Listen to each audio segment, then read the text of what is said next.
Hello， 大家好，今日又帶大家睇到筍盤，就位於我哋呢個東山海呢一邊嘅，就係我哋一個紅海三期。嗱，大家睇睇個景先，我哋睇到今日陰陰地就冇咁靚啦，呢啲景色，但係都可以睇到其實樓下沙灘都係有遊客喺度玩緊嘅，雖然而家淡季。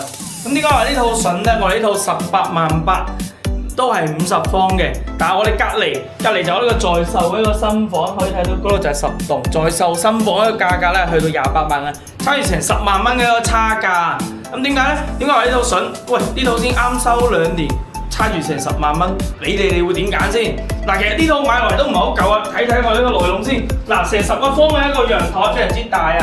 嗱，可以諗下喺度放張吊椅啊，或者係整個茶几咁，因為我哋日出係呢個方向嘅，我哋可以完全欣賞到嘅。因為呢套50尺嘅話，佢係東南朝向，可以睇到呢個日出嘅。嚟睇睇我呢個內容先，成個空間係非常之大嘅，睇到佢呢度係做咗一個木板嘅，可以睇到呢度就係我哋休息區啦。咁隔離就係做咗一個投影儀，可以睇到非常之正嘅。咁隔離有呢個床鋪位置啦。都係非常之軟腍，非常之正嘅。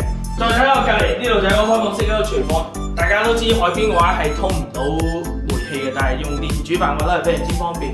附近嘅話亦都有非常之多小炒。嚟隔離都係我哋一個開放式嘅洗手台，空間係比較大嘅。入門口右手邊咧就有我哋一個鞋櫃，可以睇到呢個空間係非常之大嘅，啲櫃都係正常可以使用嘅。